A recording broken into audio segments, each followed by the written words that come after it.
Good afternoon, Honorable Rector,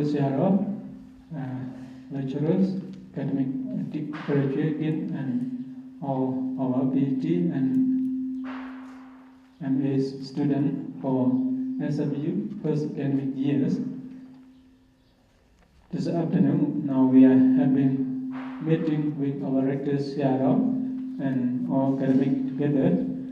In this meeting, I will be the MC, and let me now announce the agenda.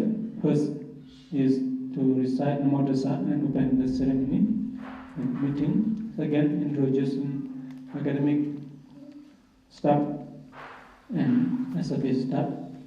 Agenda 3, a welcome speech by Rector and 4th, the orientation, the briefing the orientation program for tomorrow by Graduate Dean, and agenda number 5 is Q&A, and 6 to close the ceremony, the meeting by reciting Buddha Dhammasami. So therefore now may I request our Rector to lead us reciting Namo Tassa to open the meeting.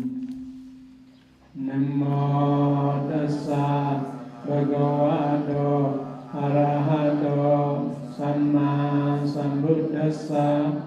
Namo Tassa Bhagavato Arahato Samma Sambuddhassa.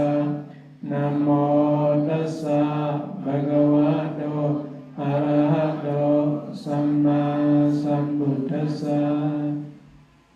Thank you. Now, secondly, now introducing our SSBU staff, and therefore may I now introduce to you all that we already know that the middle is our Rector then we will represent the Dhammasami, and from the right side, Venerable, from the right side, Venerable Shan is Chief Incumbent and Director for Administrative Office, and the second is Venerable Dr. Sara is responsible for at the Register Office for SSBU, and here on the right side, Venerable Mahasudalingara is a lecturer as well as Director for Finance of SSBU, and here is Venerable Dr.Seng Hurng Narinda is Assistant Dean of Shan Buddhist University and also lecturer on Buddhist ethics and Buddhist history. And here is our also Director for Foreign Affairs of Mazulanungun Razab Vidyalaya University, MCU, Thailand. And he will be here Assistant Dean as well as the lecturer on the Buddhist ethics and Buddhist history. Thank you. And here is our Graduate Dean, Dr. Pyi Phyo Kyaw. He also lecturer at the SOAS London, King's College, London. And thank you. Now, may I request students to introduce yourself and sing your name. But this is Tanya Terry. I have gotten the MA from the Sri Lanka University of Kenya, and I'm very pleased to meet you, everybody here. And I'm really grateful to be a student in here, and also excited to learn more in here. Thank you. Yes, I'm Yang, and I finished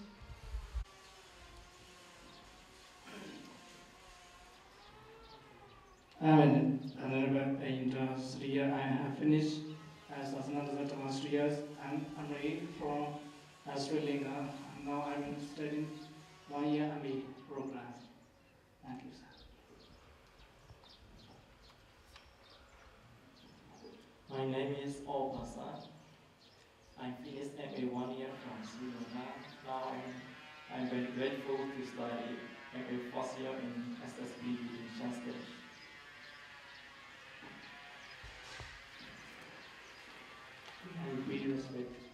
Most Honorable Seattle, also Seattle, and all honorables.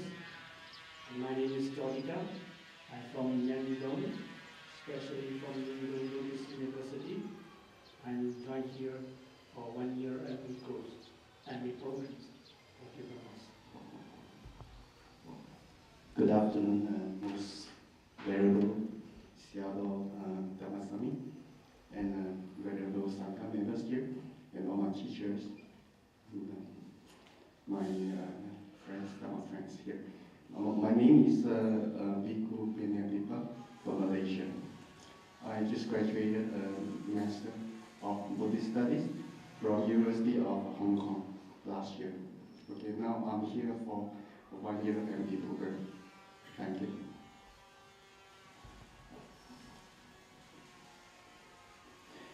Good afternoon, everyone. My name is Venerable Kevin Sala. I'm going to do 1 year MA.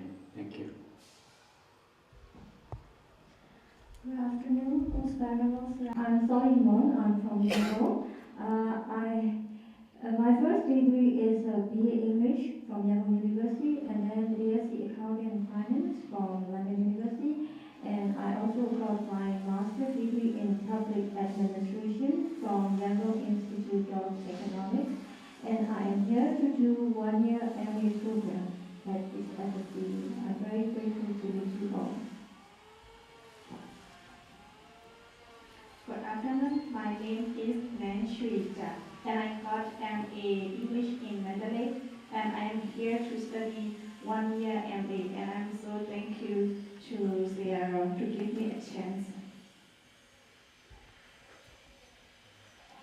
Good afternoon, everybody.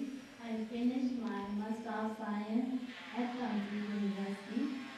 Now here I'm going to join 1 year MA. Thank you.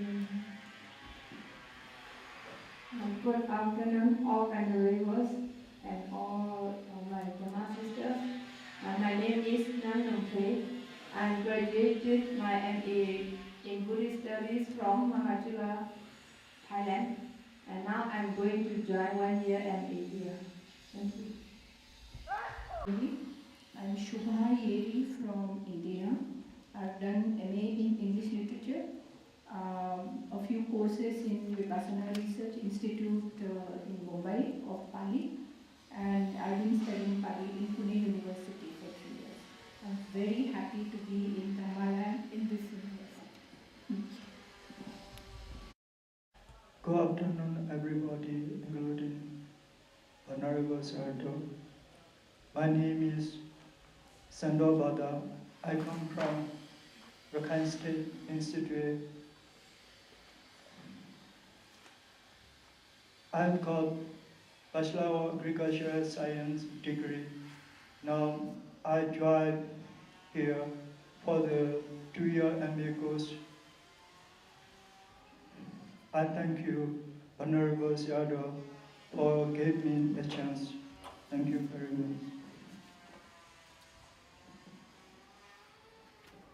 Minglawa, my name is Venerable Howada. I'm here for 2 year MA programming. My education background is Bachelor of Engineering. Thank you. Good afternoon, all venerable Sairos and my Dhamma fellow friends. I'm Ratanadiba. I come from Vietnam. I got ordination in Sri Lanka and complete my BA at ITBMU last year. I'm pleased to be here to share with you all the objective in Dhamma learning. Thank you. Good afternoon, everyone. I am Wiryatika. I am from Menkin Township, second division. I am here to study MA 2 year program. Thank you very much.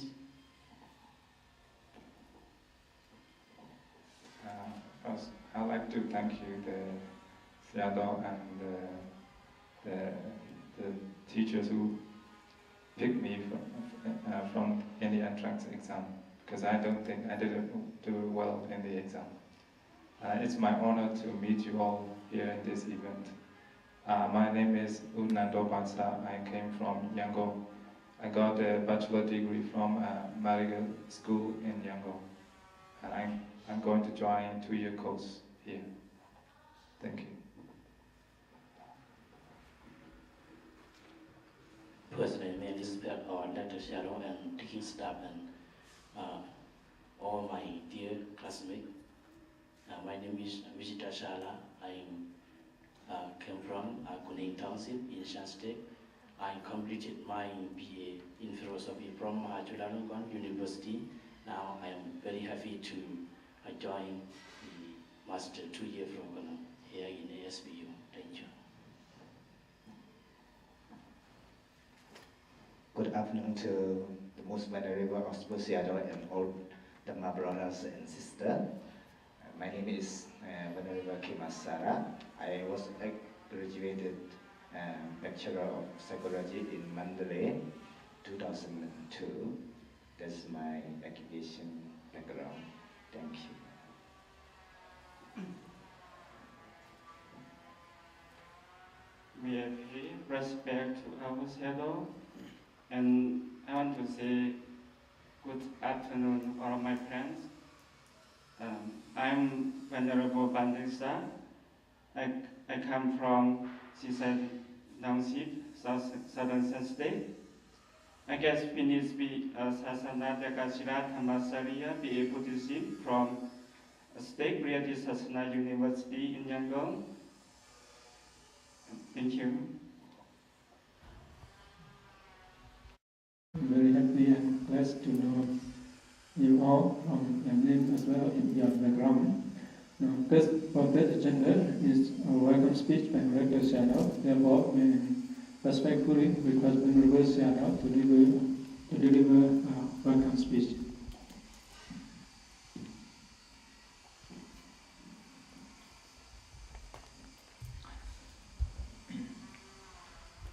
Good afternoon, all the teaching staff, heralds, and Dean, and all PhD and MA students.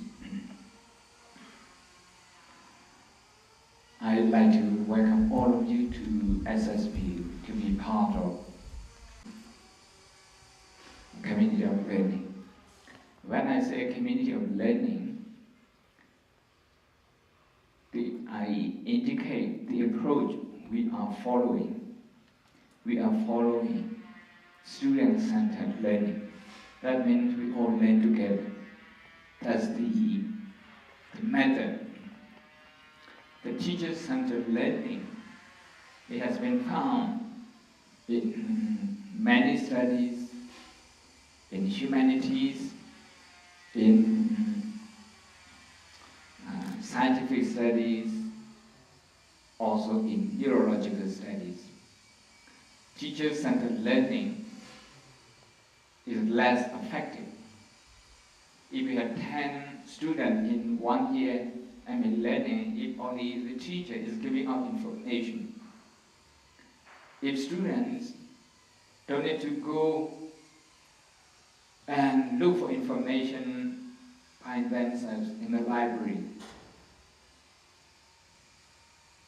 the student would know if the teacher is giving them a 20 years old information, 20-year piece of information, or perhaps a 60-year-old piece of information. They would know. They are not in a position to judge themselves. So this student-centered learning is very much attuned to the Buddhist concept. Allow me to say in Pali, Thana, Kosanga, Jnana. Thana, Kosanga, Jnana. Kosanga is skill. Jnana is knowledge. The knowledge of skill. What does it mean? You know whether you have a particular skill or not. Knowledge of skill, Kosanga, Jnana. That's in Pali. Thana means whether it's appropriate or not appropriate. In the canonical, you will come across one expression very often, Atthana Vedam Bhikkhu. The Buddha would say, monk, this is not appropriate. Atthana Vedam means it's not appropriate. So, Thana Kosana Jnana means the knowledge which we can use to examine our knowledge. Because this is more important than to judge others. When we cannot examine our knowledge, our own skill, we feel very deficient. When we feel deficient, we feel the urge, a strong urge to judge others. They are like this, they are like that. We feel a strong urge to pass opinions on other people. Okay, if we are lacking in ourselves. So Thana Kosana Jnana means in English study skill. That means study skill. So today we have you as PhD student. Many of you who apply for PhD student, we recommend you to do 1 year MA, and you are here that because the program that we have designed is called Interdisciplinary Buddhist Studies. Interdisciplinary. You bring different disciplines together. Yes, for this year, for next year, but perhaps for the 30 years. Every department will combine the effort just for one study program. But after that, we aim to set free all the departments so that they become autonomous in themselves, each offering their own self-contained program, meaning their own degree. So we have 5 now. So even now, you have some limited choices. Some limited choices. With the subject, what you can take, what you want to take. But being primarily a Theravada Buddhist university, we very much emphasize the study of Pali. This is what you will be doing for the first term, for this term. We like to ensure that you have study skill in the original text, okay, of the original text, about the original text. About the original text, this is some historical context. In the original text, this is where you know your way, navigating your own way in the primary source, with the primary sources.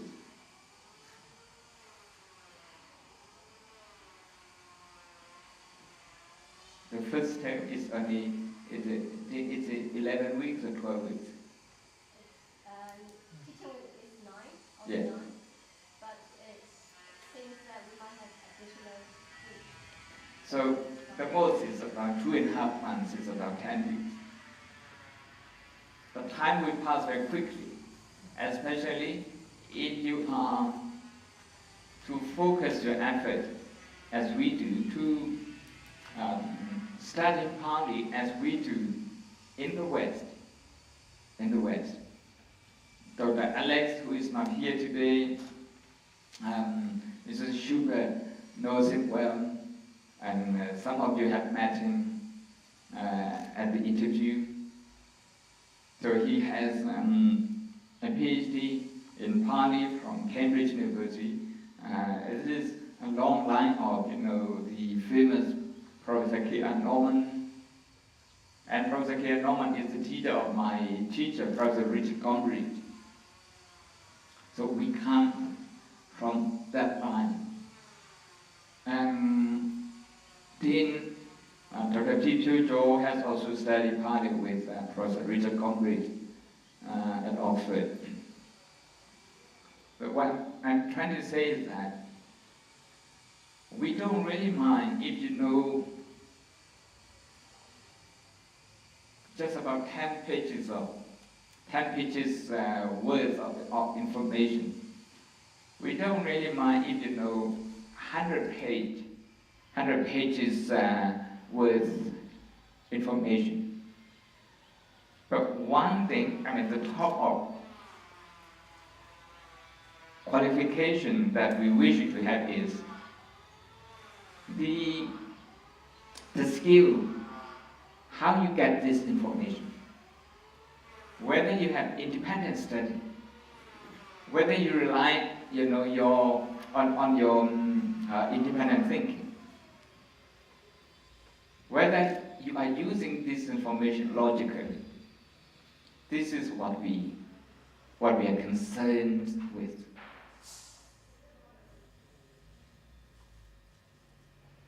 So you wouldn't have a lot to memorize. But if you wish, you're free to do so. You're free to do so. You're encouraged to do so. But the study skill is what we are going to emphasize. So this is the first point. So it's a community to develop study skill. In doing this, we are combining our own experiences, that reflect the journey we have been traveling. I started Buddhist study here in Myanmar at a young age, and then for the last 31 years, I have been outside Myanmar. 2 years in Thailand, 6 years in Sri Lanka, 22 years plus in England. So I like to bring the best of what Myanmar has to offer and what the Western education system has to offer in terms of study skill. With this, I'm venturing to say that as a community, we are establishing a fraternity with the same vision, so that we can make use of the resources, the enormous resources available in the Buddhist canonical literature, and serve the world better. So, in order to do this, today I'm recruiting you not as a PhD student, not as 1 year and 2 years MA student. I'm recruiting you as a prospective lecturers, as a prospective professors. I'd like to recruit you to be part of the learning community here, and to go on learning even after you're graduate, to go on learning and impart your knowledge to other people. A community of sharing.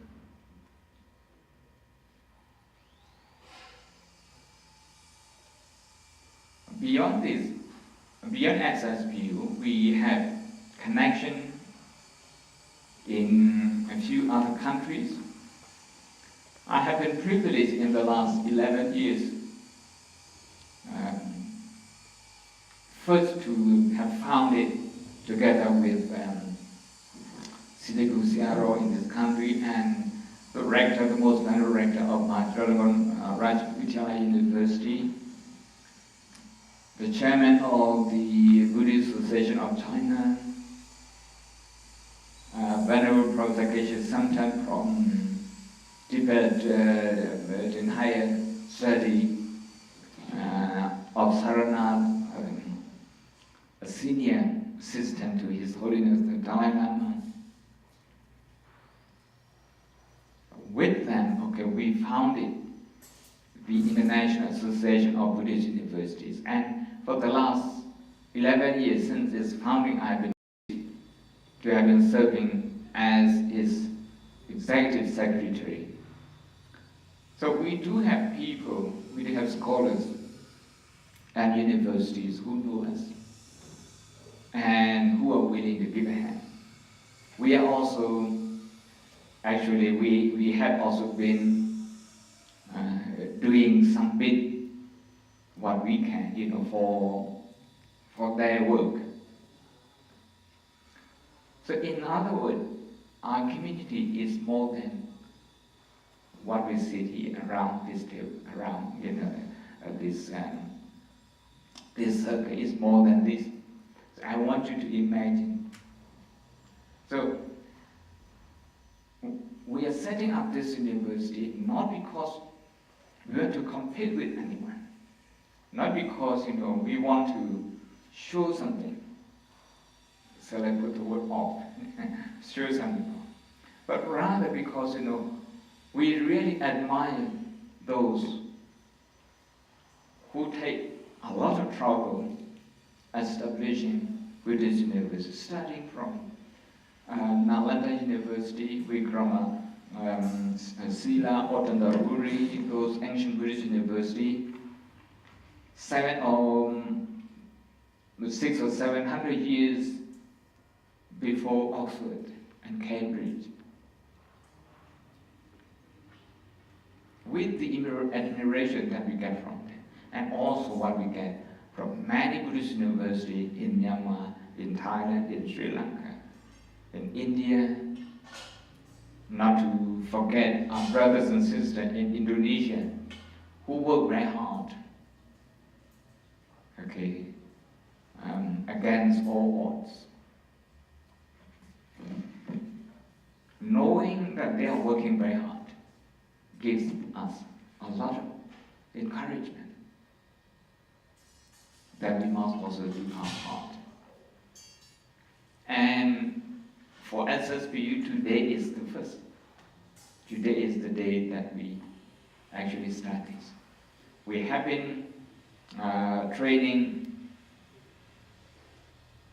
ourselves so that we are on the same page. Some people come from we come from at least about a dozen university backgrounds. So with you, with students, I think maybe more than 30 university backgrounds. We have different experiences. Those differences, they will enrich us, not divide us. They will enrich us.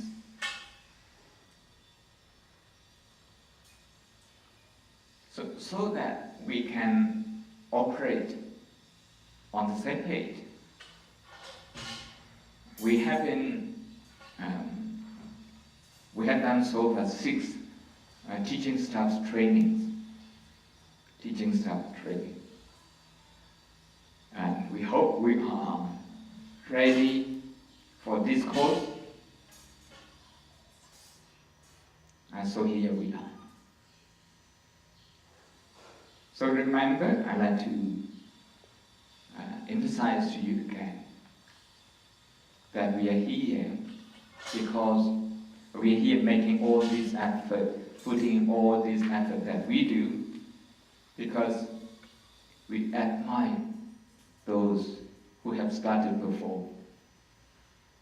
And we sympathize with those who are in the same situation, trying to establish a new situation, a new institution. So this is to say, it never occurs in my mind that which university is ahead, which university is like this and like that. Some people coming to our university, coming to our library, they say, oh, you have got many books and how to do that. It never occurs in my mind. I have visited with many countries and many universities. It had never occurred to me to compare like that. Because we have our need and then our want. needs. This is sufficient to begin with. Of course, as you know, today I brought over there a few boxes of books with me. Some from England, some from India, and some from Bangkok. I always do this. And I heard from Dean when she met me in Oxford last month that Hari Panyatheri is going to do research on grief. So yesterday, just before I went to Heathrow, I went to Blackwell, the famous bookshop, famous academy. So I got some books on grief. On grief, I have never seen it. One book is called Grief Manual. Grief Manual. I have also one book with me, someone who has written a thick book, about 3 times bigger than my PhD thesis. I have my PhD thesis published in England also. I got that with me. About 3 times my PhD book. It's about Maranasati. Maranasati. And it's in the psychological section in the bookshop in Blackwell. Of course, we have all these resources here, and we are not satisfied that we have this much, because when we serve more, not just our students, our student community, but also scholars in this country and in neighboring countries where they can come and do research here. So we like to stock our library as much as we can. As much as we can. So another thing that I like to mention here, apart from the academic focus, is that because we are a community,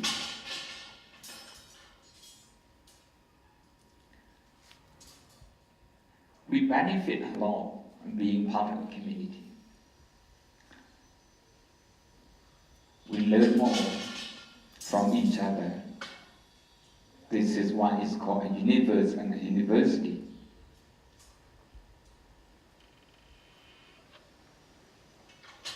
But at the same time, we have to compromise every now and then. In Oxford, the first 2 years, it was very hard for me, but there was no monastery. There was no favorable environment like this.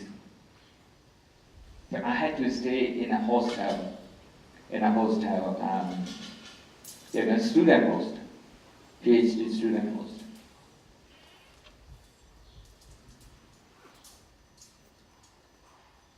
The first Friday evening. So Friday evening, students had a party. I was in my room. Usually every Friday, I would go to, I would travel from Oxford to London, because in London I was still running a Sunday school, and I was still, part of a community. But that day I had an appointment the next morning, so I would go to London after lunch. I planned that way, and at night home.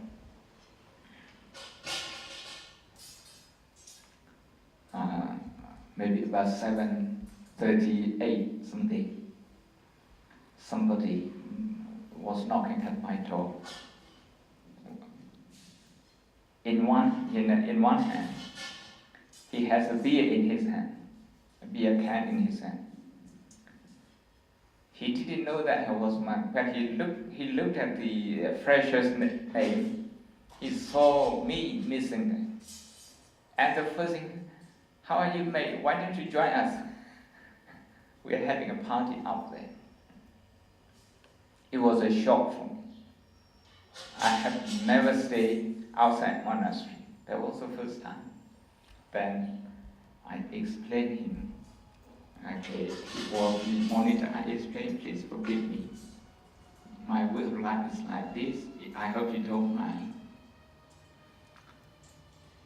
It is a party, any other party, and without alcohol, I will come. Actually, they came to know me. They came to respect my way of life. And they actually made special provision for me because I was a monk.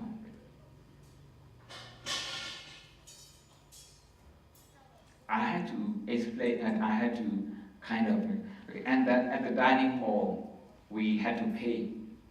But I couldn't eat because the hot food available only at 12:30. I said, can you not make something special for me before 12? So, okay, we just have cold food that's set in the fridge. That wouldn't do for me, for on the long term. So I had to find my own way, and I went and ate at a restaurant, a Thai restaurant.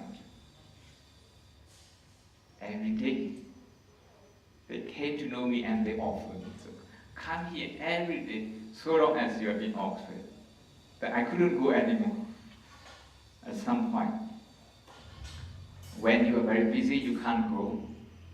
So people started bringing some food for me, those who knew me, who were close by. And I'm trying to tell you that I wish, okay, I had this kind of environment when I did my PhD. It was very hard to kind of navigate your way in that kind of environment.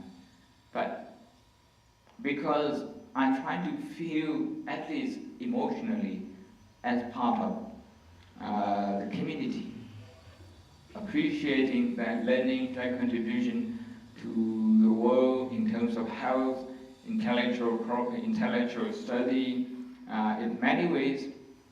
So I feel very much part of it. Did her first degree at Oxford as well, so she knew what I'm talking about. So lastly, to conclude my welcome speech, and I'd like to once again welcome you to be part of this community.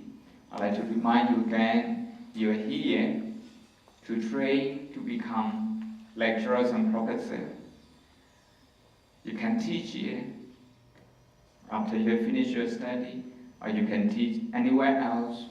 We are very pleased for any decision that you will take. We'd like to support you, whether you are here or elsewhere, because from today you are part of our community. Thank you. Sadhu, sadhu, sadhu. Thank you, Rector Shan, for your work in inspiring welcome speech. We have focused on and we have invited our students to be part of our learning community, and we are to be part of SSBU and for the SSBU future lecturer and professor as well as scholar. And also you have been focused on your experience. You have shared your experience at Oxford. This I think is going a lot of encouragement and for students to cope with new environmental life here at SSBU. Thank you. And now the fourth agenda is briefing the orientation program tomorrow and the day after tomorrow. So now may I invite our graduate dean, Dr. Pyi Phyo Kyaw, to brief the orientation program for tomorrow.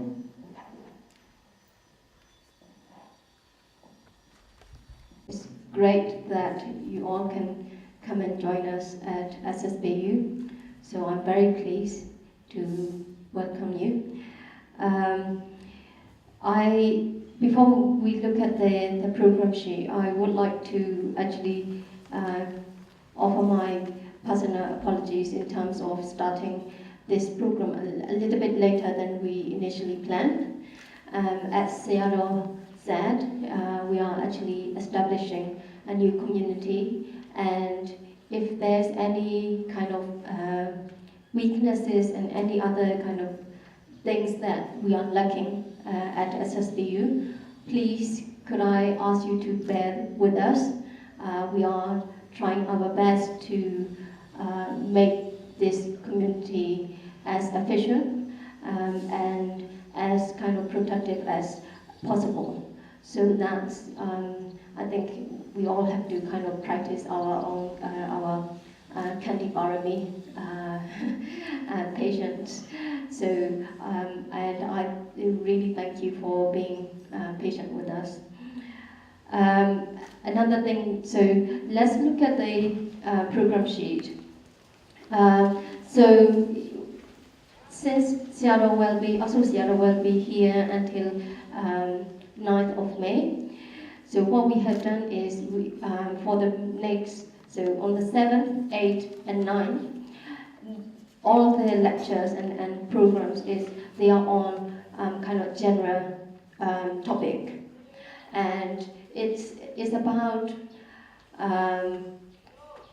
trying to actually establish the kind of academic ethos as well that SSBU is aiming to achieve.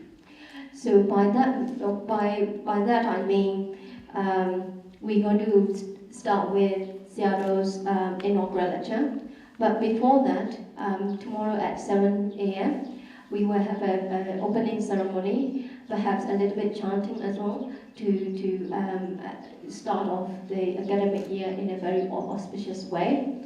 So we will have a very short ceremony first, and then Seattle will deliver inaugural lecture. For that, actually, you all have homework. Homework in the sense that please go and read up on the first sermon, so Dhamma Sutta. So please read up on that for that lecture. And perhaps you can make various notes or things like that for that lecture, okay? And then after that, you will see that we have kind of a longer kind of session about degree program orientation. You might be wondering why we would spend so much time on that. Partly because like Rector Seattle said, we would like to actually offer you option, so various choices. What that means in practice is the program structure is quite complex. That's why we have to take time to actually explain various components so that you are all familiar with that and understand it quite fully. Very briefly, I would like to mention that our degree program actually follows kind of credit system that we find in the UK. And what that means is you will have optional courses as well as compulsory ones. So like Seattle said, Pali is compulsory. Another compulsory component is meditation. So meditation is everyone for all. Even for PhD students, if you're here, if you wish to attend those Pali courses or meditation courses, you can actually sit in. So you will become much more familiar with the materials and so on. Okay. And also for other courses that you think it would be helpful for your research as well. So tomorrow afternoon from 12:30 until 2:30, that's the degree program orientation for 2-year MA students. Okay. We are preparing the kind of handout and everything for that. So you will be familiar with that. And then from 3 until 5 p.m. We have program orientation for 1 year MA students. Okay, it will be in here. And then in terms of the next day on the 8th, again, Venerable Sayadaw Rector Sayadaw will be also doing another lecture on academic reading. And then we will have kind of orientation how to use library. At the moment, you will see that we have quite a lot of books and various things also laid out, but some of them have not been kind of opened up from boxes, and so some of them are also stuck on stacks and things like that. So it's very important that you know how to actually navigate around the SSBU library, and that's what's the aim of this orientation, how to use SSBU library. I will go into detail about how to use the database and everything like that. So we have limited kind of access to database and things like that. Okay. Another thing, and then in the afternoon, tomorrow afternoon, no, on the 8th of afternoon, we have a research methods seminar. This will be Venerable Binyaboka, who's a PhD candidate at Mahidol University, and I will be leading the seminar about research methods. And then if you turn over the next page, on the 9th, again, Rector Sayadaw will be delivering another lecture on academic reading. And then Siale Dr. Yusuna Nyani, who's not here at the moment, but she will be also doing another seminar, a seminar on doing research and challenges that faced by researcher, especially from the perspective of in Asian kind of academic setting as well. It's quite different from what the challenges that we face in the West. Here is the resources and the culture and everything is quite different. That's why. And then I will be actually leading a seminar on research-oriented learning. This is similar to what Sayadaw said about student-oriented learning, but here it's in a way brings in extra component in the sense that it's actually kind of research-oriented in the sense of doing your own work and doing your own research, exploring new areas and things like that. So that's a little bit about that. This session is quite important, especially for MA programs, whether it's 1 year programs or 2 year programs, because as part of your program, you will have to do quite a lot of research. So dissertation is one big component, MA dissertation, and also independent research as well. So this is a little bit smaller than dissertation, but still you need to do research. So, and then again, the last session on the 9th is on essay writing. It will be led by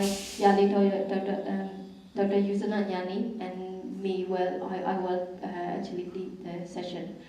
Essay writing, don't worry too much about it. I will explain everything. But what you need to know now is the programs actually include quite a lot of essay writing. So at least one course, well, you will have to write at least 3 essays for one course during one semester. So that's quite challenging in some ways. So, and that's why we have included these kind of program for the first few days, so that you are familiar with the whole kind of academic, how to approach your own degree programs and how to actually approach your. Okay. Have you got any question about this program so far?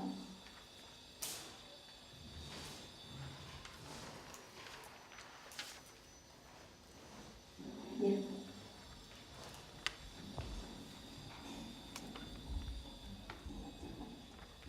On Monday session, 12:30 and 2:30, oriented degree program, 2-year MA students.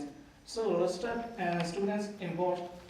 And then, do we need to stand this time for students? Oh, no, sorry. I should have checked. This is so it's not for all students. So your 1-year MA program student. So your session will be on the at 3 o'clock. Yes, thank you.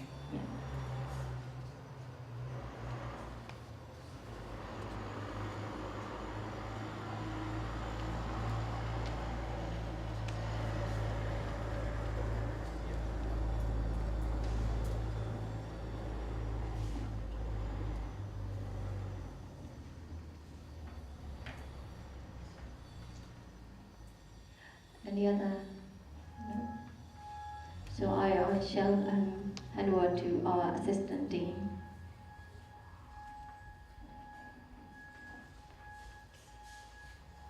Thank you, Dr. Pyi for briefing the orientation program for tomorrow.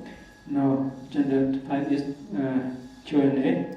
So if you have any question of the program, and you have some question to ask our Rector or any mentors in the SSBU, you can raise your hand and ask question.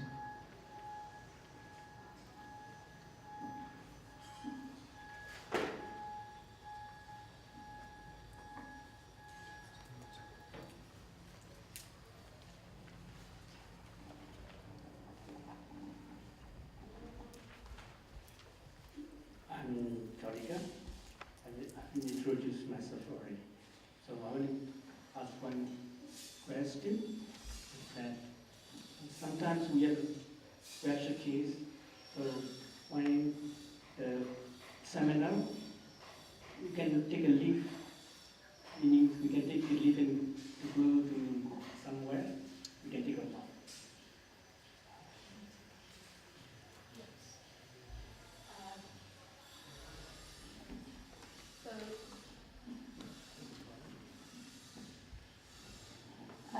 So yes, so you are if necessary you are allowed to take leave, or you can miss a class, but make sure that you actually inform the course tutor.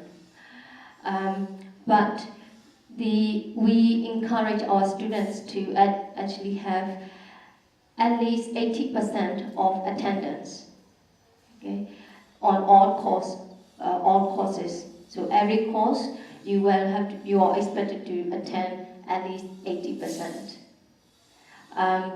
If below 80%, that could actually affect your chance to graduate in some cases. Okay.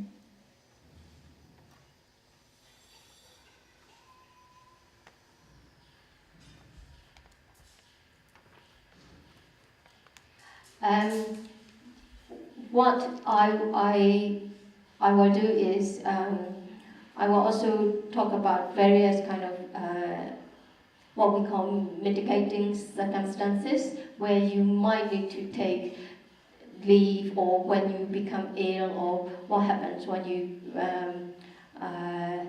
want to, or if you want to interrupt your program, study or program. So there are different procedures. So during the orientation, degree orientation, I'm aiming to actually provide that information as well. Okay. That is also for, there will be some rules and regulation as well for PhD students as well.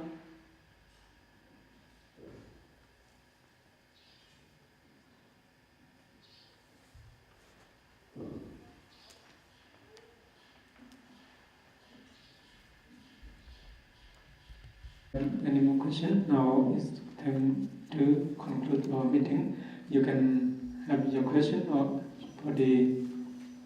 you can have your question when during orientation tomorrow related to academic program. Now we will also have our Rector Shan have brought some new nice pen, beautiful pens, as well as we also Rector Shan also offer some rope to our student nuns here. And tomorrow we will also, this is our Rector Shan donation.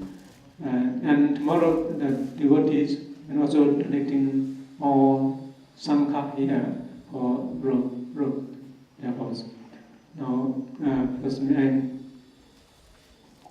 invite Venerable Sangha to come and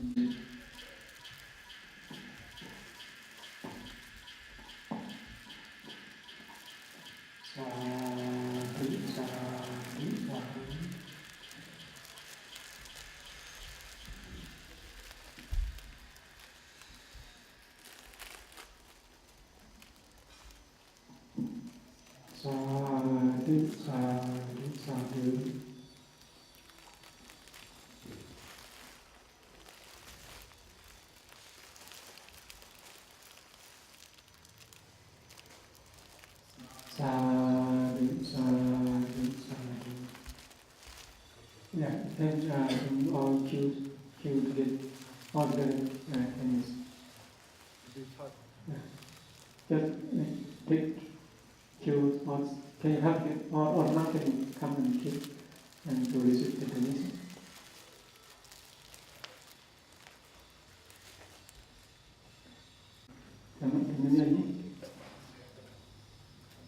And yes, and you can come and receive, please come and receive. Shan present.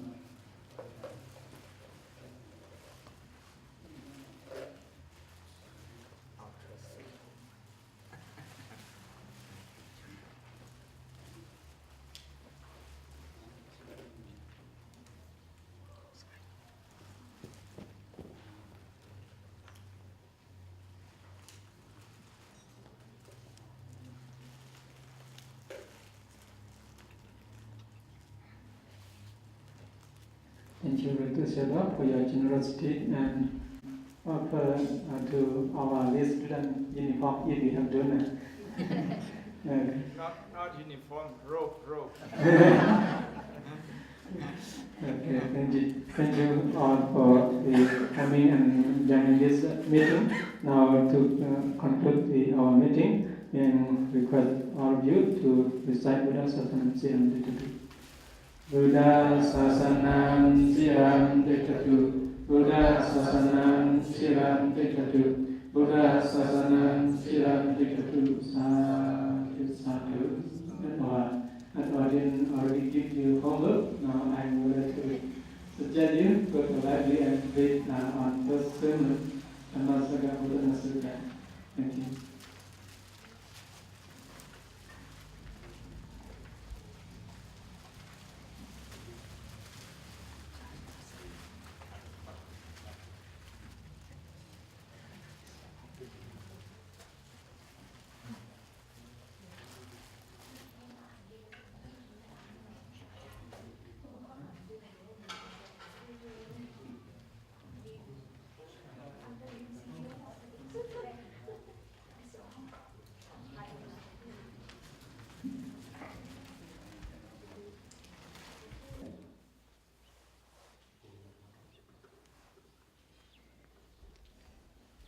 And also, we will have briefing the education information by Graduate Dean, Dr. Pyi Phyo Kyaw, King College London, and postdoctoral fellows,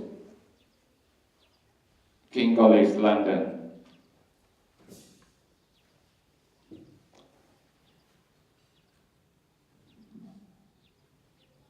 After that, we will have the inaugural lecture, the reading the first sermon using interdisciplinary approach by the Rector Seattle, Venerable Professor Dr. Dhammasami. And we are warmly welcome all the lecturers and students and all the distinguished guests. Thank you very much. Now the Rector Seattle is approaching in this Dhamma hall. May I request all of you and to stand up and fold your hand and welcome the most venerable, the Rector Seattle, Venerable Professor Dr. Dhammasami.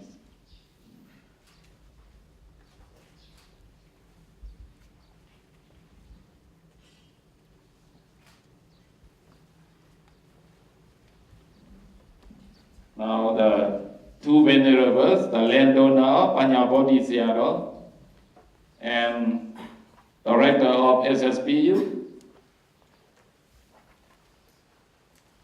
are coming in this Dhamma hall. And firstly, we would like to invite the Pyi Seattle to be lighting the lamp and then reciting Namo Tassa led by Pyi Seattle, Patanda Dhammasami.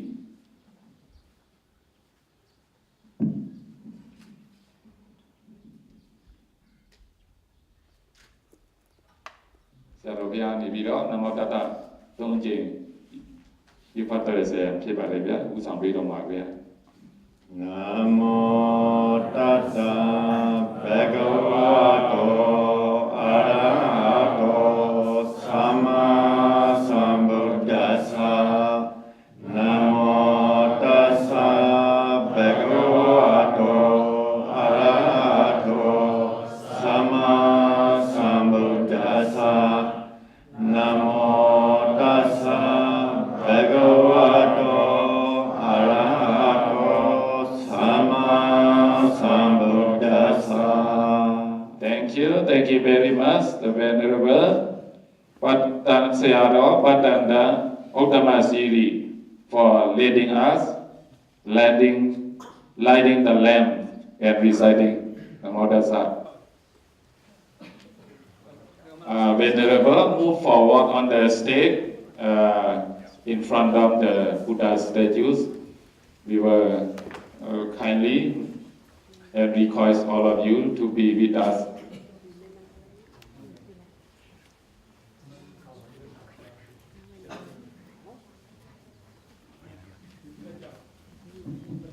And after the chanting, and all of us will be seated at on the chair. Respected Venerables, Seattle, Pyi Seattle, and Rector Seattle, and all the Sangha members, nuns, and all attendees, for this chanting that would be taking about 10 minutes, I think. So, first, we pay homage to the three regents, and then followed by determination with the truthfulness of our individual merits, and the 10th parameter of the Lord Buddha. Then we chant the words of victory of the Day Who Walks Humanit Walk Nakao, Haka Hokan, Ahusu Hokan, Sikam Tikao. Namo Tassa Bhagavato Arahato Samma Sambuddhassa. Namo Tassa Bhagavato Arahato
มัตติงสาบารมิสัมปันโนอิติปิโสภะคะวะธรรมนาปริสากดานาปารมิสัมปันโนอิติปิโสภะคะวะอังคาปริสากดานาปารมิสัมปันโนอิติปิโสภะคะวะชีวิตาปริสากดานาปารมิสัมปันโนอิติปิโสภะคะวะพุทธาปริสากดานาปารมิสัมปันโนอิติปิโสภะคะวะปริยาปริสากดานาปารมิสัมปันโนอิติปิโสภะคะวะปัญจมหาปริสากดานาปารมิสัมปันโนอิติปิโสภะคะวะพุทธังชาสริยายาปารมิสัมปันโนอิติปิโสภะคะวะญาณชาสริยายาปารมิสัมปันโนอิติปิโสภะคะวะโลกัจจาสริยายาปารมิสัมปันโนอิติปิโสภะคะวะติสโสสริยายาปารมิสัมปันโนอิติปิโสภะคะวะกายาสุสริตาสัมปันโนอิติปิโสภะคะวะวาสีสุสริตาสัมปันโนอิติปิโสภะคะวะมโนสุสริตาสัมปันโนอิติปิโสภะคะวะติวิทาสุสริตาสัมปันโนอิติปิโสภะคะวะพุทโธอนันตติคุณโนอิติปิโสภะคะวะอิติปิจายันตุโกติยามุเรสัจจานังนันติวัฏฏโนอิวะเมวะสยโยตุชยสุสยมังคะเลอปาราสิตาปาลังเกสิเสปุตตวิปุคาเลอภิเสเกสัพพะพุทธานังอาคาปโตปะโมทัตติสุนัขขตังสุมังคลังสุปาปาตังสุติตังสุขันโนสุโมทสาสุยิตังพระมัสสริสุปาทคินังกายกรรมังวาจากรรมังปาทคินังปาทคินังมโนกรรมังปานิจิเตปาทคิเนปาทคินานิคัตวานังลาปันตเถปาทคิเนเดยทังอัตตาสุขิตาวิโรณาพุทธัสสะสันนิอาโรกาสุขิตาโหตัสสะสะเปหิญาติสาธุสาธุสาธุ Okay, now we bow down the three versions together 3 times. อะระหังสัมมาสัมพุทโธภะคะวะพุทธังภะคะวันตังอะภิวาเทมิสักขะโตภะคะวะตาธัมโมธัมมังนัมมัสสามิ สุปฏิปันโนภะคะวะโตสาวกสังโฆสังฆังนะมามิ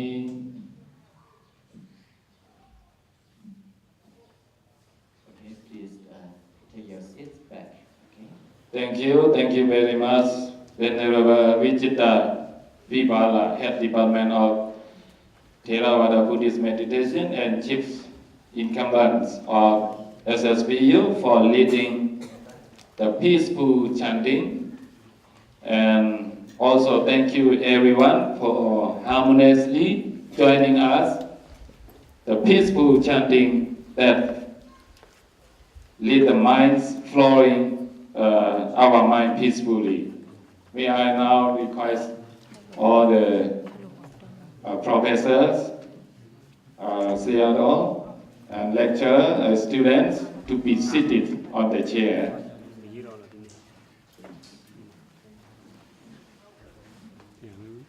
And I'm sure that the chanting is leading our mind very peaceful and flowing the mind peacefully by this chanting, even in a short chanting. Now it is time for delivering welcome speech. May I now the welcome speech by the Venerable Venerable Professor Dr.Seng Hurng Narinda, and Assistant Dean of the Shan Buddhist University, and also he is the Director of Foreign Affairs at the Mahachulalongkorn Raja Vidyalaya Universities. May I now respectfully and kindly invite the Venerable Professor Dr.Seng Hurng Narinda to deliver the welcome speech. Please, Venerable.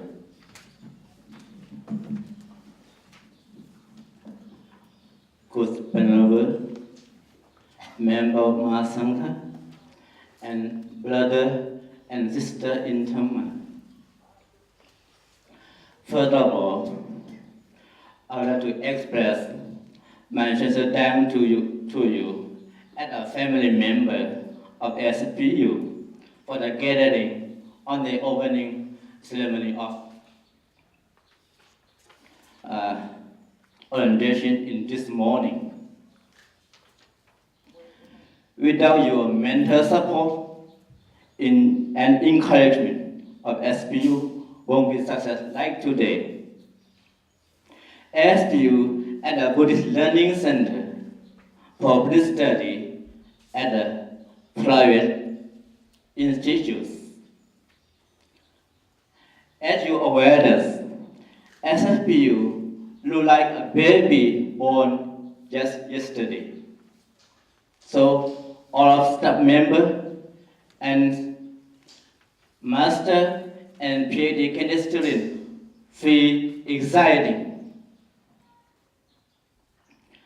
And SSBU have investment laws within 3 years. SSBU train for academic staff, for academic workshop 6 times, but still to be trained for the academic staff.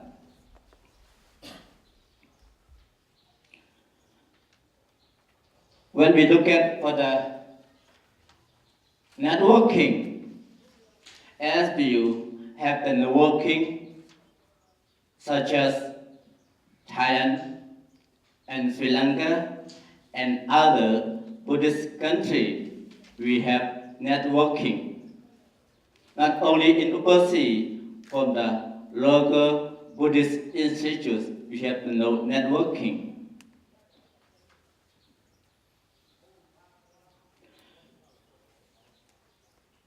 But when you look at what the building still is going on. Some building. Invite Rector Professor Venerable Professor Dr. Dhammasami to give inaugural lecture on reading the first sermon using an interdisciplinary approach. So,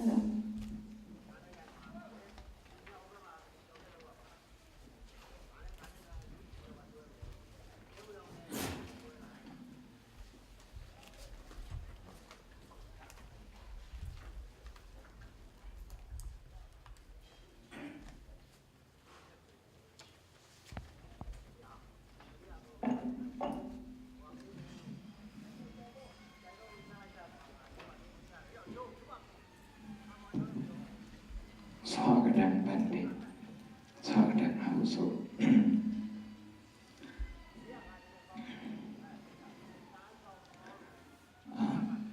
อิดาธรรมจักรพรรณสุตาสังยุตตัง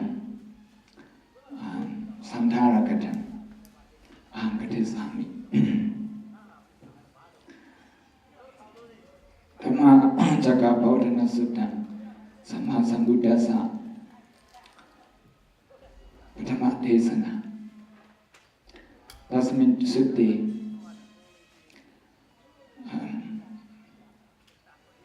นานาวิจายุ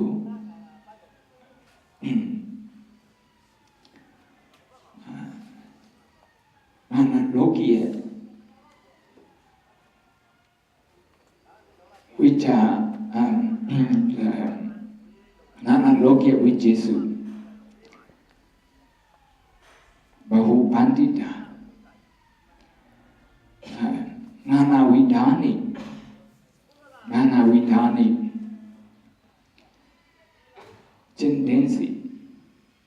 tendency imasami sutte sakalan sabbang imasami sutte sakalasa vijja athiti manyami dasma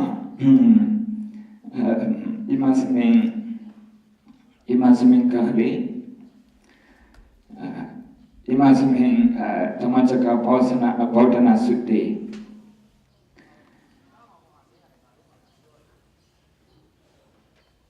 Sabba Vijja Padisamyutta Padisamyutta Karina Aham Pakasesami. I'd just like to say a few words in Pali just to emphasize that Pali is very important. Most Venerable Pina Bodhisattva, the benefactor of this place, and the Venerable lecturers, Dean, students.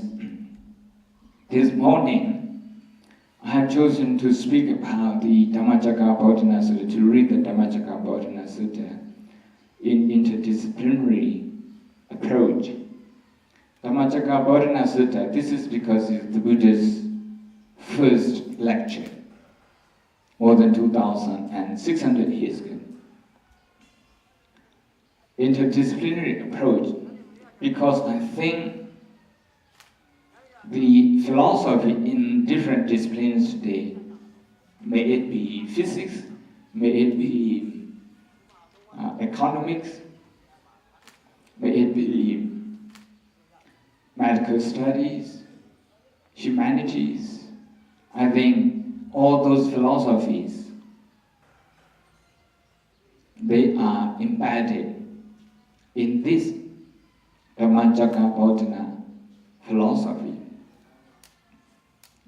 That is why we use the word interdisciplinary approach, and this is the approach that our university has chosen to follow.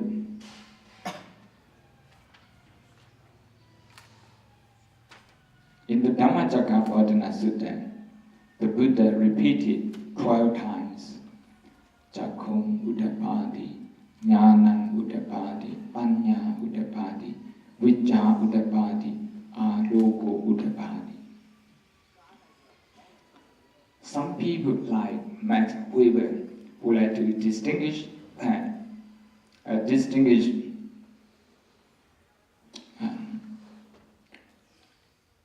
between the what they call ontology and the secular, with that clear distinction, they think we have nothing to do with each other. And of course, there are different theories. And today you can see, for example,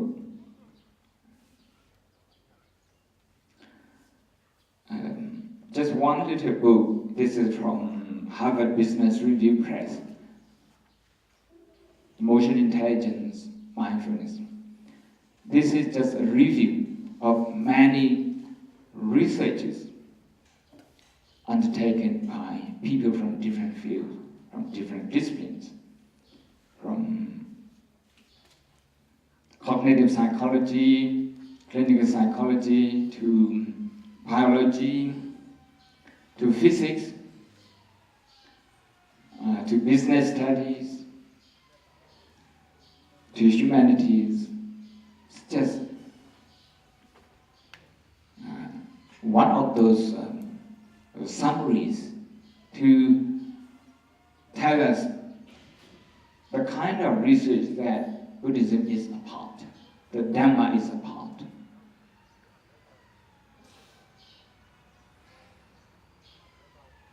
Understanding this, we, from the very beginning, as indicated in the welcome speech by Venerable Dr. Narinda and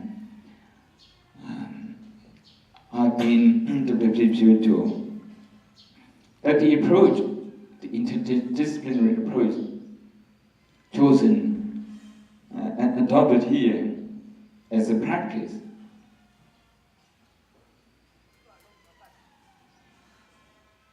is based on the way we understand the suttas, the Abhidhammas, the Vinayas, that they are very rich for human civilization. Whether you talk about the previous human civilization or whether you talk about the current one. My friend at the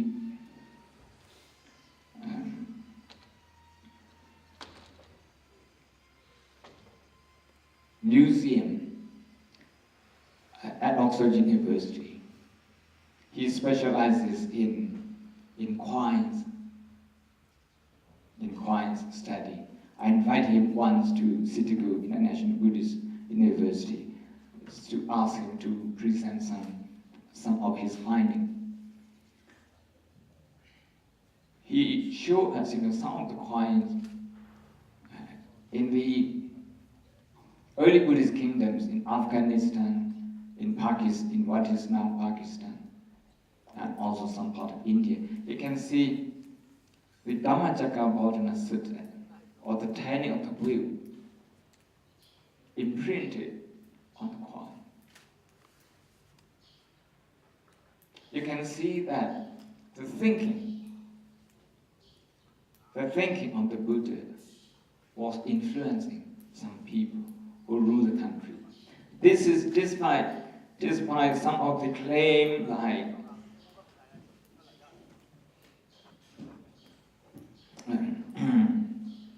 some of the claim by a philosopher from Hawaii University, Professor David Kalupana, who said that the Buddha couldn't influence any of the kings during his time. That may be so if you talk about, say, the model of governance, whether you talk about democratic system, whether you talk about oligarchical system, whether you talk about monarchy system. Maybe the Buddha didn't have a lot of influence on them, because people wanted to justify their status. Their status is that kingship or power, political power, is a divine given. is given by God. So you, as the population, as the citizen of the country, you don't have any right to choose your leader. The Buddha didn't go along that, as you know. In the Aganya Sutta, the Buddha said, no, it's a social contract. The word social contract is by some Western philosopher, like philosopher at Oxford,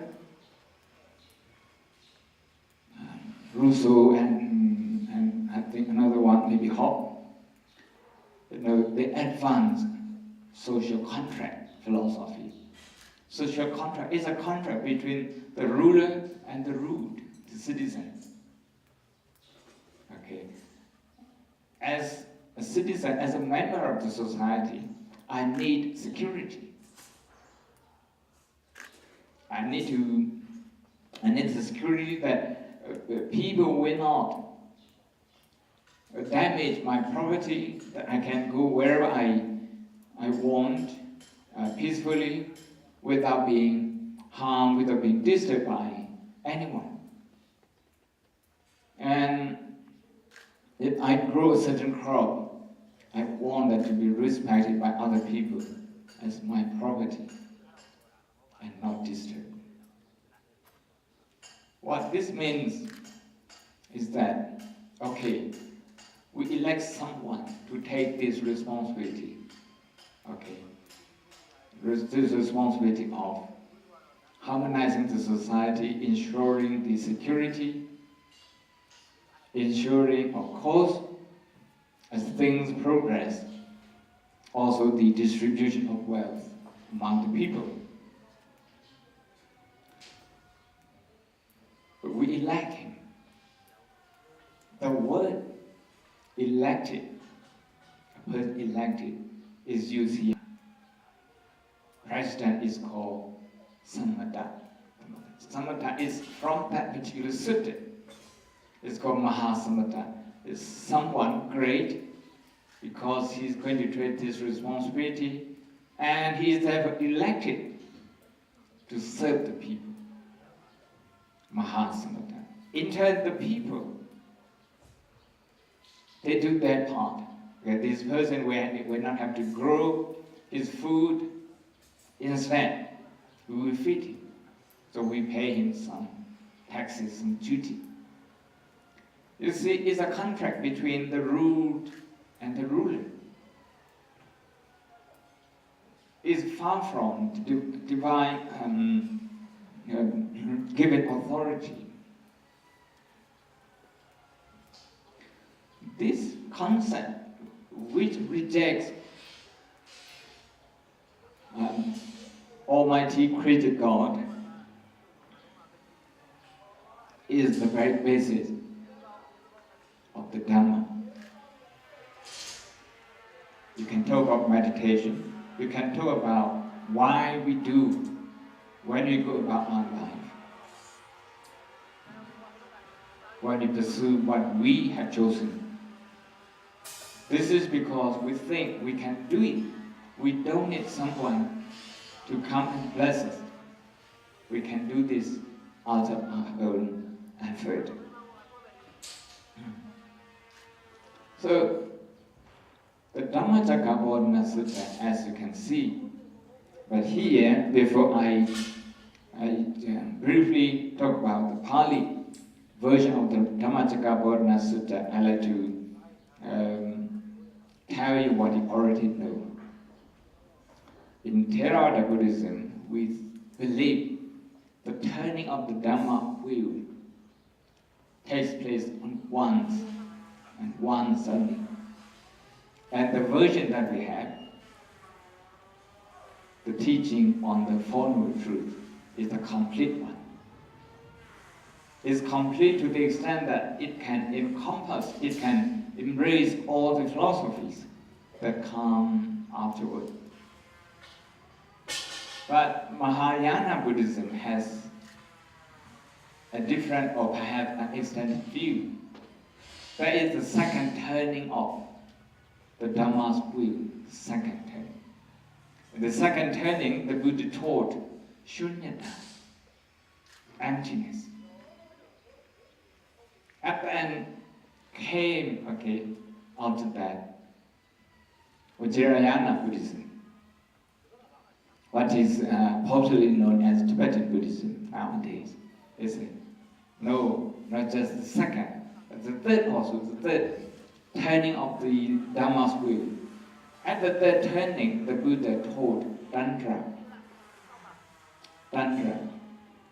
practices. That Tantra is not available, Tantra teaching is not available in Mahayana teaching, nor in Theravada teaching. But today,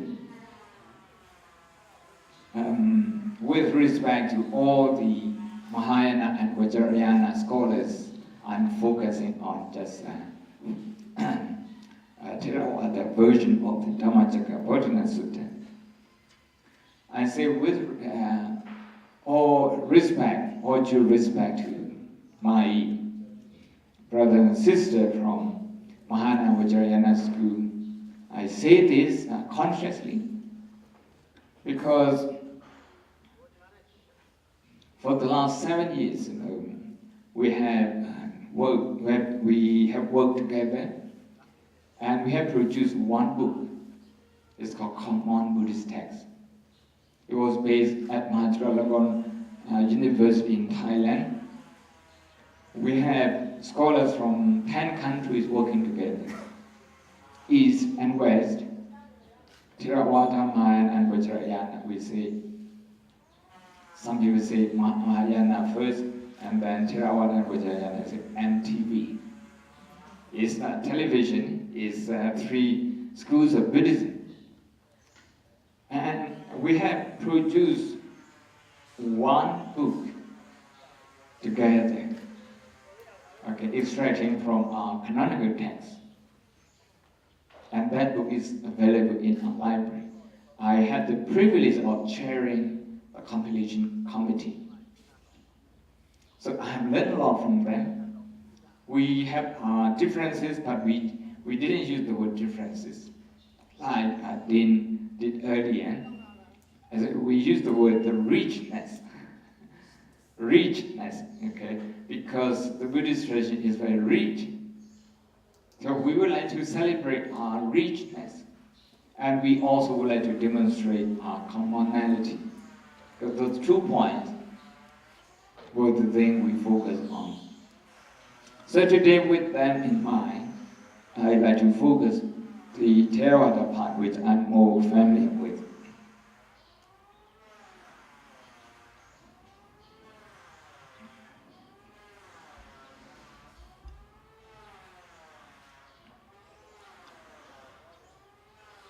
As you know, the summary of the first 7 of the Buddha, the Dhammacakkappavattana Sutta,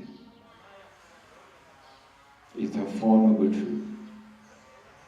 In order to present the Four Noble Truths, the Buddha first talked about 2 extremes. So the Four Noble Truths avoids 2 extremes, and avoiding 2 extremes means practicing the Four Noble Truths. Is one and the same thing. Whenever there is a problem, there is one or the other extreme. So to overcome this, we have to find out first what is the extreme that we happen to subconsciously and habitually following, and what is that the other extreme that is against the one we are taking. So when we see these 2 extremes, in philosophy we can say we see a dialectic approach. A dialectic approach is called the Meditative Way.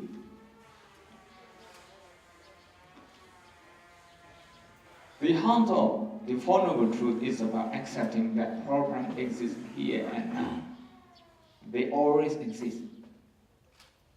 And they will be there for the future generation. They were there in the previous many generations.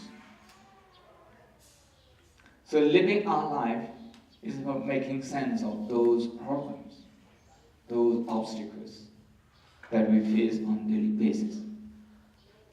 It's not about invoking the blessing of the divine being, wishing that somewhere, perhaps in heaven or paradise, might be better than this.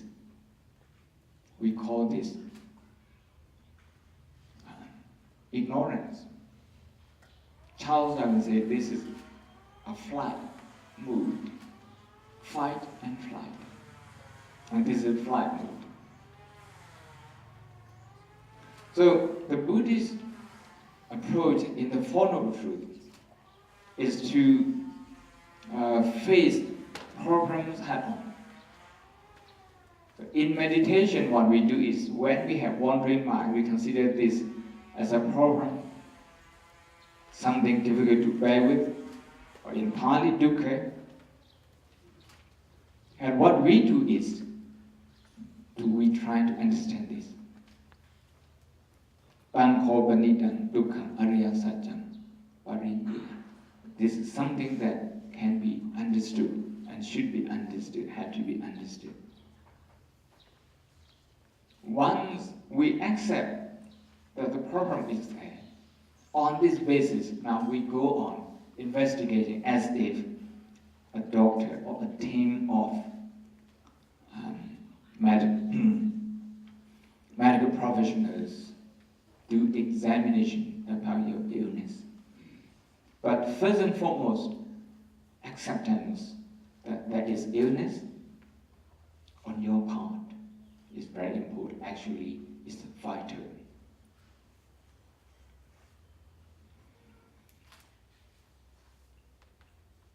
So the contribution of the First Noble Truth is therefore the encouragement of the Buddha to human being to actually stop and examine the problem of the world. Why we call this philosophy? Because from the time immemorial, people, they always wonder, they have wondered where we came from, why we are here. That kind of philosophical question has always bothered human beings. We need to know our purpose. To know that purpose is very important for us to make sense of what we're experiencing. You know, when we do meditation, we need our teacher to explain us our experience because we need to make sense of this. If we can't make sense, our experience keeps bothering us, bothering our mind. If the teacher says, this is normal, don't worry, this kind of problem is always there. You are not alone. But with that word of encouragement, we persist with the practice.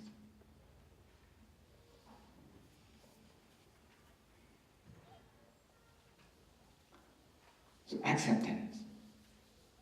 Acceptance is only part of that. In Burmese we say, the bedside one. 4 tasks that we have to do with regard to the 4 truths.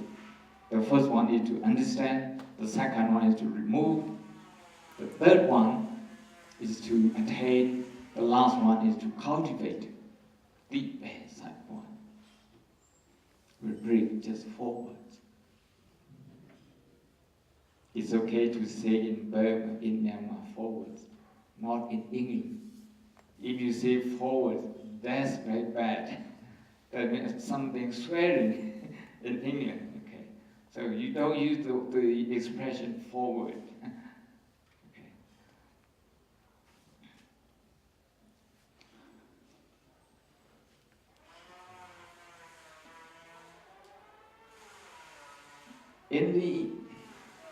So there is an attempt to understand where we come from. Where we come from.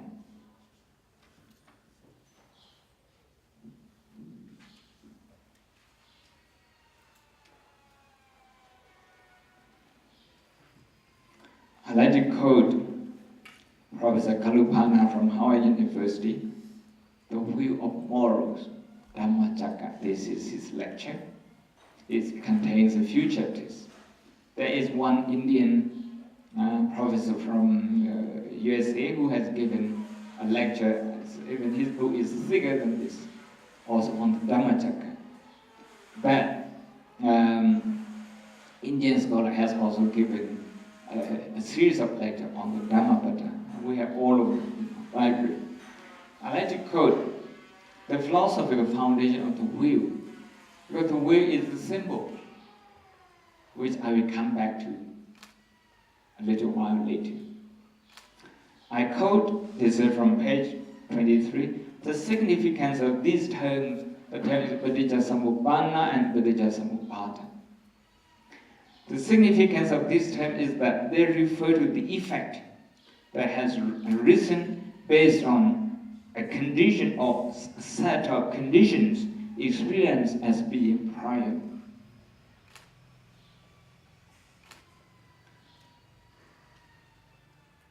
But it's saying that the Buddha talks about cause and effect in the following truth, causality.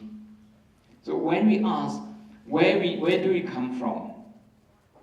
We are asking a question on causality. In Buddhist term, in Abhidhamma, in Patthana, because this is a question of conditionality, we expand it further in Buddhism. So with regard to this, the Buddha talks about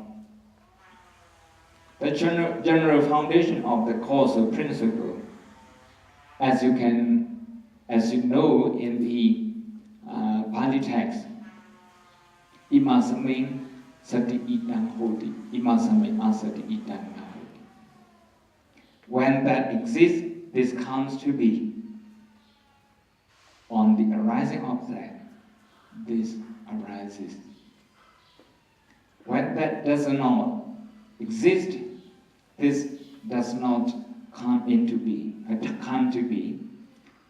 On the cessation of that, this ceases. This is to show why things happen, why things don't happen. Because because central to the inquiry in philosophy is that what exists and what doesn't exist. These two questions. So the Buddha is saying, if these conditions are in existence, this one exists. If those conditions don't exist, this doesn't exist. For pre-Buddhist Indian religions, this is not the case. This is true also in all the Abrahamic religions, Judaism, Christianity, and Islam. That is why Professor David Kalupahana writes, again I quote, for the sake of the explanation of experience, it is not possible to go to the absolute beginning. It would be necessary to start at some point. This is to say, you cannot say, it makes no sense in Buddhist philosophy to say that this lantern and the microphone that I'm using is created by God. We're not talking about the beginning. Or God created the inventor of these instruments. It doesn't make sense.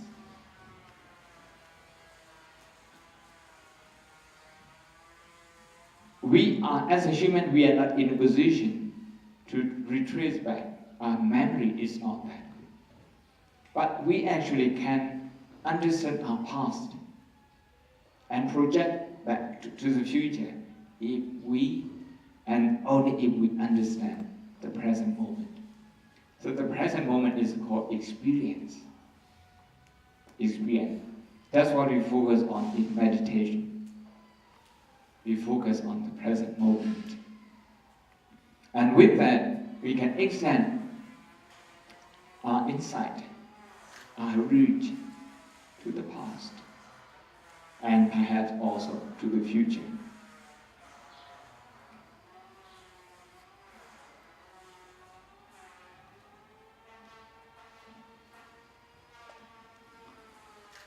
So much for the philosophical approach. I have in my hand, this is Mindfulness in Positive Psychology, a collection of many research articles, mainly by clinical psychologists, just to take,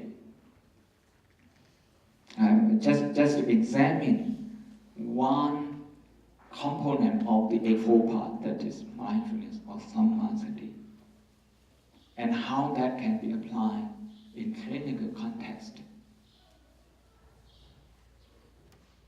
When I first went to England in 1996, meditation was not accepted in the mainstream. But now it's recognized by the NICE, that is National Institute of Clinical Excellence, who controls which medicine you can use in England, which type of treatment, medical treatment, is allowed in England. This scientific body recommends and actually gives authority that mindfulness meditation can be used in all hospitals, in schools, and also in prison. You can read it by yourself in the parliamentary report, the Mindful Nation UK, 2015, October.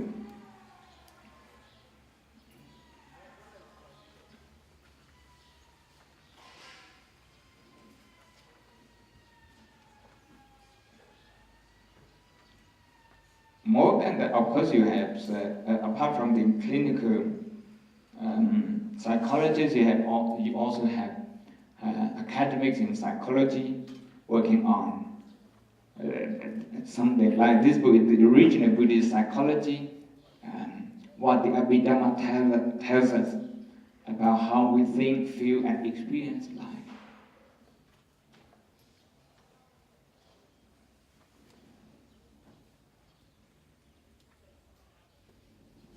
This is beyond the self. Conversation between Buddhism and neuroscience. Neuroscience. Between a professor of neurology and a meditation teacher who was once a biologist himself.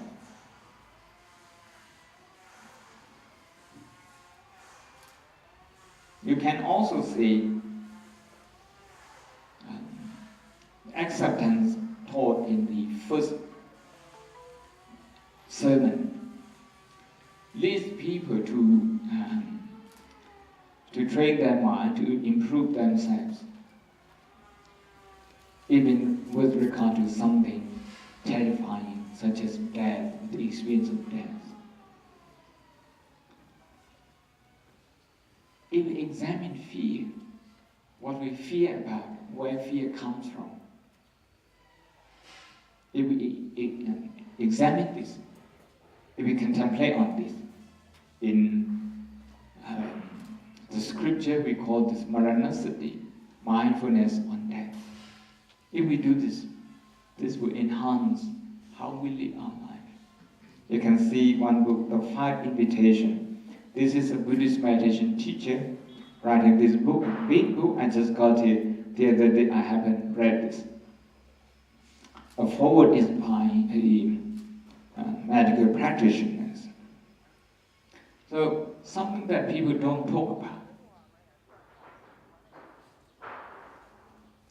But if we follow the teaching in the first sense, we can embrace them.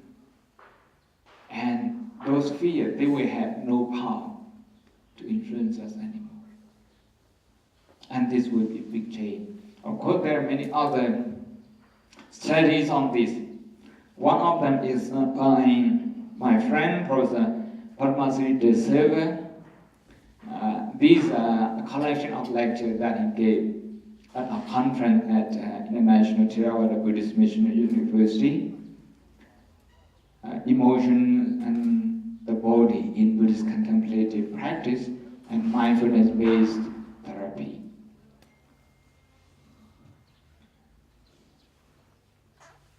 And of course you have anger management, something like this as well. You have something popular, writing on Buddhism, like the New York bestseller by an ex-Catholic nun, Karen Armstrong as well. So, in addition to philosophy, the study of Buddhism has gone into psychology, neurology. Of course, I don't know much about pure sciences,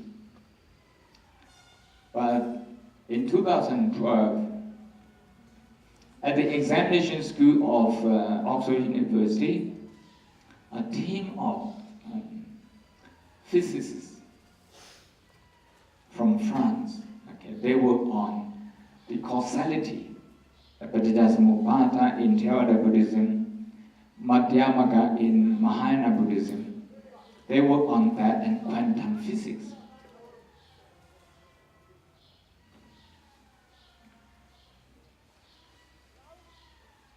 This book is what I quote very often in my Dhamma talk, the telomere effect, by a Nobel Prize winner, Professor Alistair Blackburn from Berkeley. She is a DNA expert, and she won the Nobel Prize in Biology and Medicine in 2009. It talks about how mindfulness can help you all,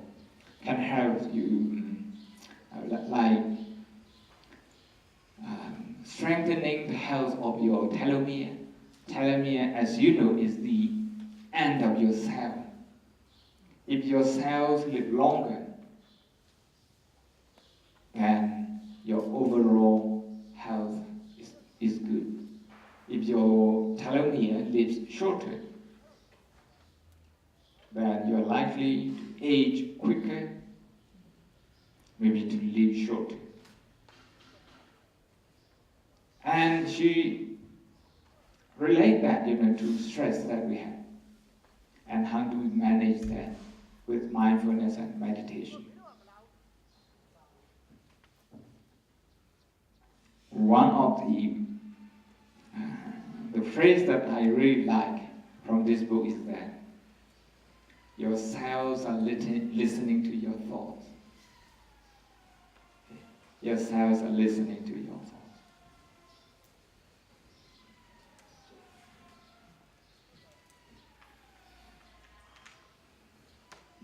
Of course, in order to accept, to learn how to accept and not to reject things straight away, what we don't like, what we feel uncomfortable, we need to train our mind. Starting from something simple and small, focusing at a time on one breath, in and out. Teaching not just the conscious mind, but also the subconscious mind to stay calm, to expect uncertainty.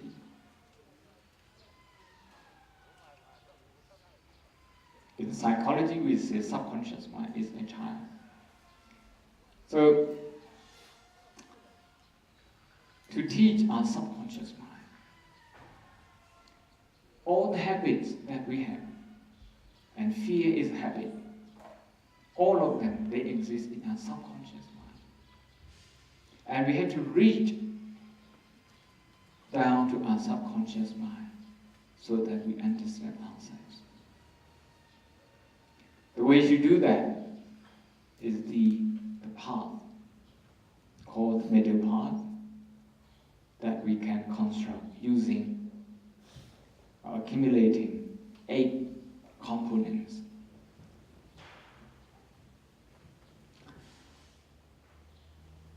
One point I'd like to tell you, I have got an email recently from someone who is doing a PhD on the first sermon. Okay, the question is why the Buddha said in the first sermon, I'd like to recite in Pali, Yawa Kiwanja Bhikkhave Ime Sujatusu Arya Satjesu Ewam Diparivatnang Vadasankaran Yatha Buddham Jnana Dasanam Masuvisuddham Ahosi Neva Tavaham Bhikkhave Sa Devaki Logi Sa Maraki Sa Brahmaki Sa Samna Brahmaniya Pachaya Sa Deva Manusaya Anuddarang Samma Sambuddhi Abhisambuddho Pachanyasi. And this is why there is no enlightenment. And the next paragraph is why there is enlightenment. Understanding the Four Truths, there is enlightenment. No understanding of it, no enlightenment. So the Four Noble Truths is what makes enlightenment possible, realizing it. The question that I received is that these 2 passages don't make sense. Why should they be here? So this is in textual analysis.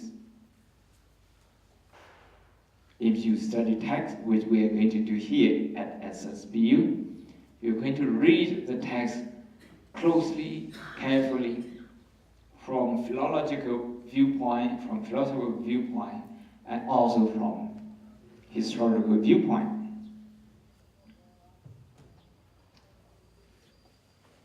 For me, okay, this is through my own reflection. The Dhammacakkappavattana Sutta, the first sermon, is not an instruction for meditation, although we can use it. But the Buddha, when he was giving this first sermon to the group of 5, he didn't intend this to be the instruction primarily. The attempt was to convince them. To convince them, he had to recount his experience. So the first sermon is the recount of the Buddha's experiences. That is why you have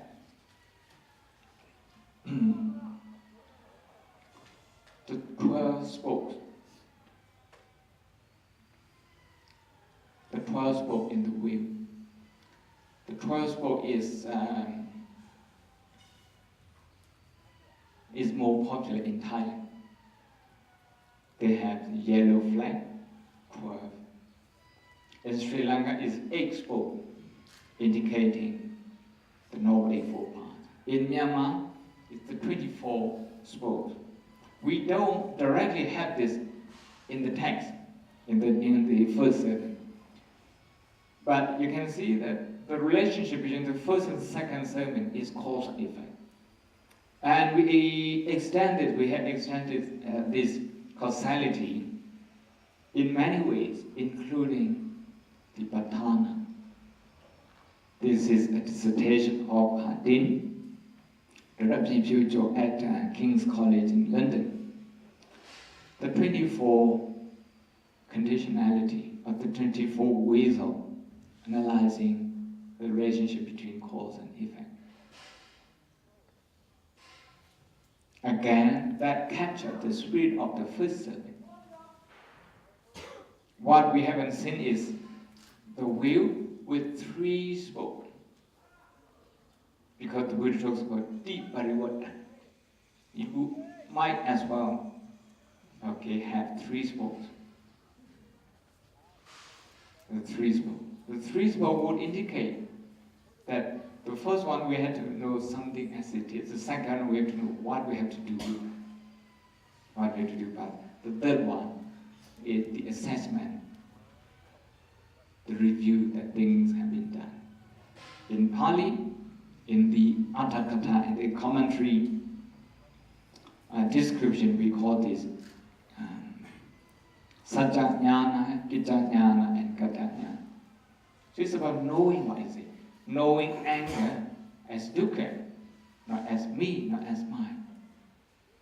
This is Sajjajnana. And knowing what to do with this. It's about acceptance. It's about knowing that this is not me, this is not, knowing that this is actually quite universal to each and everyone in life.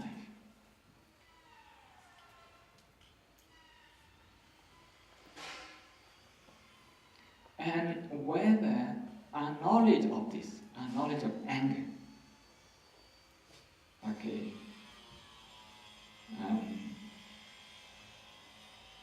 has been put to effect, we have to have a way to assess this. So this is the third interview. So we might as well have this wheel with 3 spokes.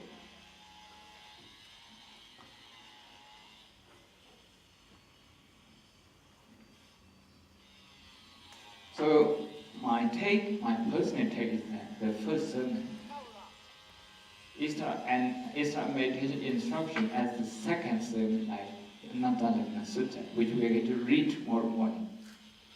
But the first sermon is actually the recount of the Buddha, of his own experiences, especially since the 5 friends left him when he gave up the ascetic practices.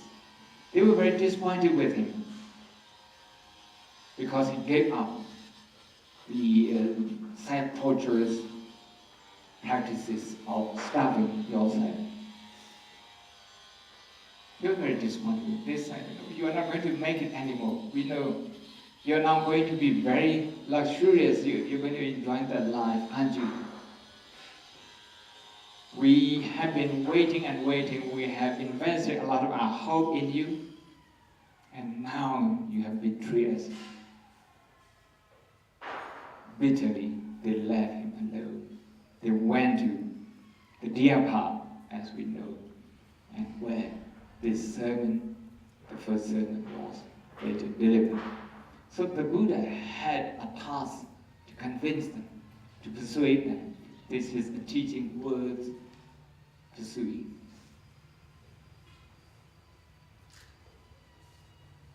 As you all know from the text, when they saw the Buddha approaching, they said, okay, look, that luxurious man is coming. Okay, and they agree among themselves not to greet the Buddha, but to ignore him and ignore him. But as the Buddha approached, the complexion of the Buddha, the composure of the Buddha looked very different. That they forgot their agreement. So now the Buddha, okay, actually, you can see the Buddha made a lot of effort to go and see them.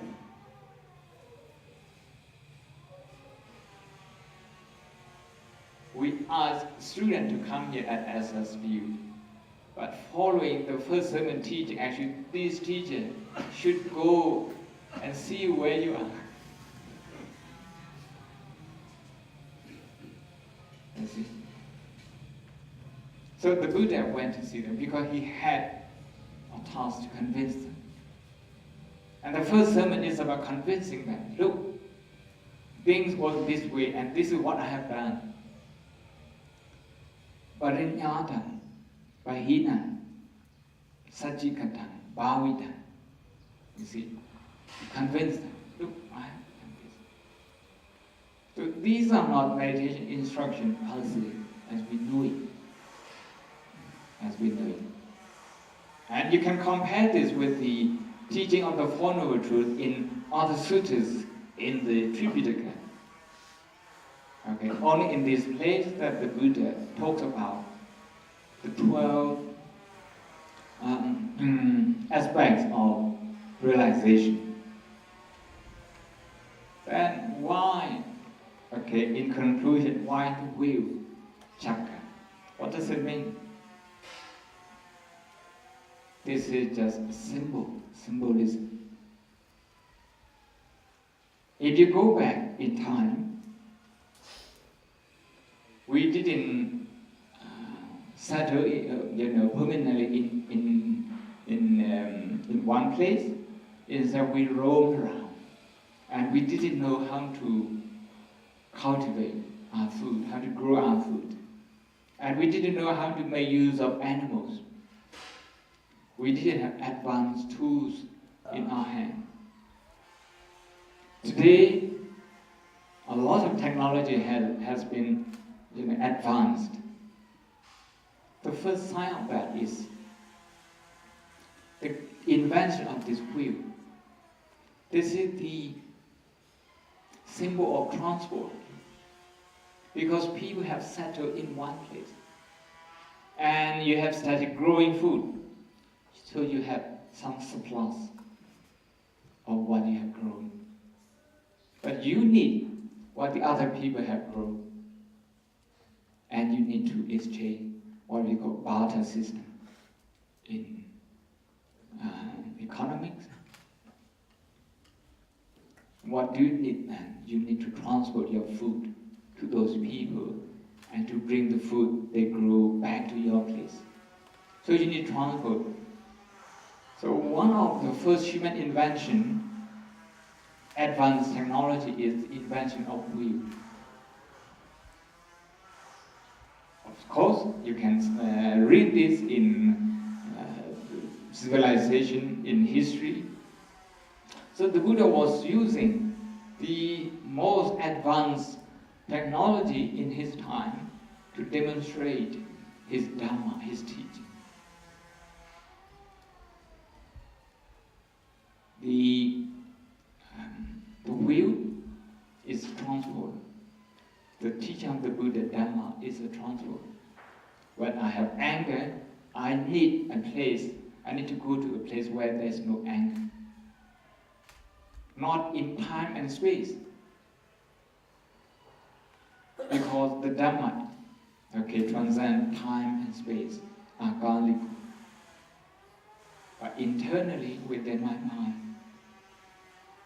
we call this ultimate truth, Paramatma.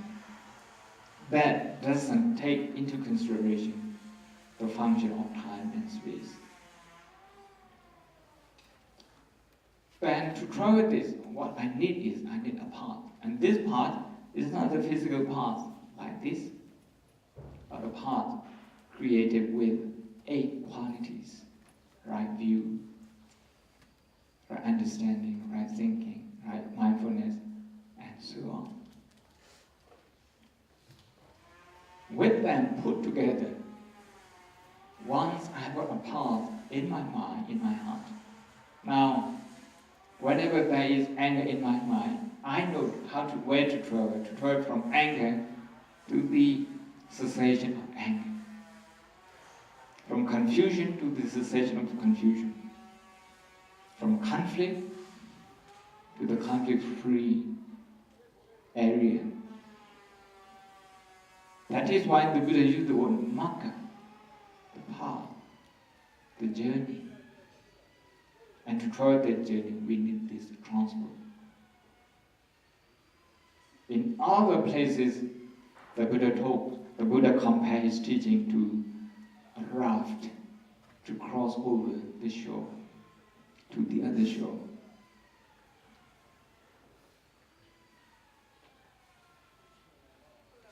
When Dhamma is what how the Buddha describes his teaching, something that is uplifting. Someone who focuses on negative aspects of life, negative aspects of other people, that person will be depressed. He will feel depressed. But once he starts looking at people's positive contribution, then he will start feeling uplifted. It holds you up. It uplifts you.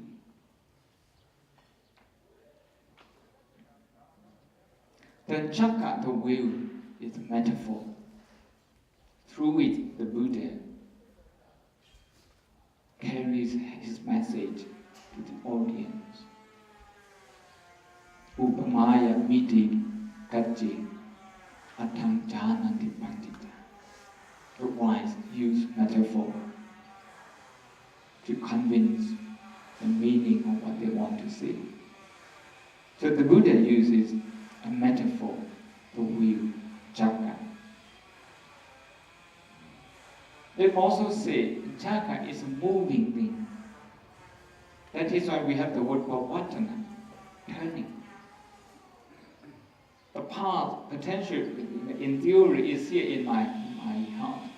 But if the path is not moving, if the journey is not moving, in physics terms, if it is static, not in psychiatric sense, then this path is no use. No use to me, no use to anyone else. So it has to move. That movement, or vatana, is what signifies the coming of the Buddha and the teaching of the Buddha. This is to say that in interdisciplinary approach, acceptance may be in sociology. We accept that problems exist in anthropology. We accept that certain problems exist by looking at a problem this way. We will be able to reduce tension and suffering. So acceptance and understanding of problem is the basis of everything that we do, and that makes sense. Thank you.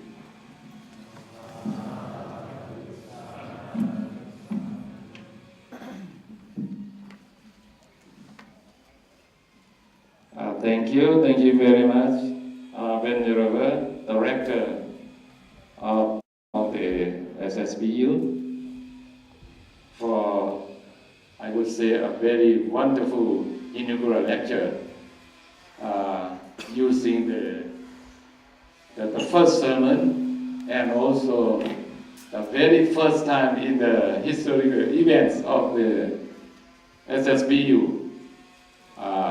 In the opening ceremony of the first academic years. Now, I think in order to honor the Seattle lecture,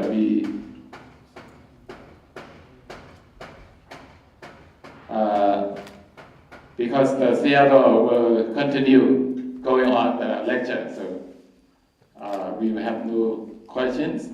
And now I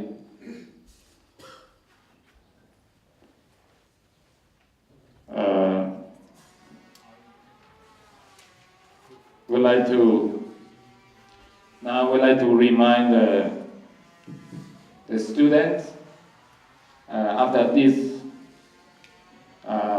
lecture, the opening of ceremony, we will have a group photo. And later on, and may I again remind you, you are invited to be in the Dhamma hall. The benefactor will, we will have the donor that's offering some necessary for all of us, and be in mind with that. And also we will have sharing merits in order to honor the Rector Seattle giving the very first time, the first lecture at the SSBU. With this meritorious dish, we have performed, of course, from Venerable Rector Seattle, as well as the graduate teams, lecturers, students, that we have collectively performed all the meritorious dishes. Now be in mind that we will be sharing merits by chanting Kuso Midinai. Kuso Midinai, Miya Mina, Mauka Sadaka, Lai Sambani Ma, Lai Sem Kampa, Lai Sem Kamlona, Jem Pi, Jem Sai, Jem Sat, Jem Ko, Viya Sadawa, Nai Satyawala, Ananda Satyawala, Tan Seng Kyaw, Hong Hong Chong Chong, Sadhu Anumodana, Nai Ha Kusu Kwang Li, Pe Pieng Gan Seng Seng, Sekam Vedano, Sadhu, Sadhu, Sadhu, Dhanamya, Silamya, Bhavanamya, Hachaka, Tan Seng Tham Nong, Yato Ong Thong Hai, Pi Im Bằng Lai, Ko Im Bằng Lai, Sắc Đỏ Im Bằng Lai, Yong Phật Phật Ngoại, Thái Mày Hữu Trái Áo Ca, Đồ Đáo Hồn, Tiang Sư Sa, Amata, Nibbana, Dikhayin, Sekam Lekano, Sadhu, Sadhu, Sadhu. Thank you very much. This is the end of opening ceremony of the first academic year, 2018 and 2019, and postgraduate student orientations today. This is the end of opening ceremony. Now we will have a group photo taken in this special event.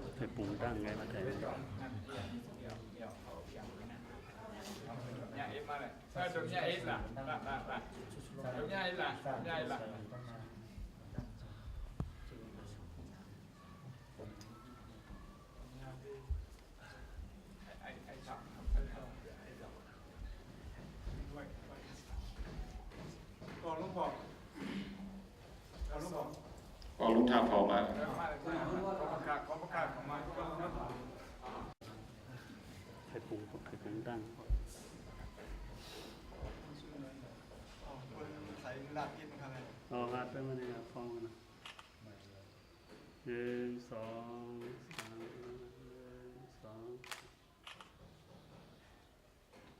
Vậy cũng có hả? Đã ổn chỉ ra là nâng song sang nâng nâng song sang. Cầm hai cái con sang tròn.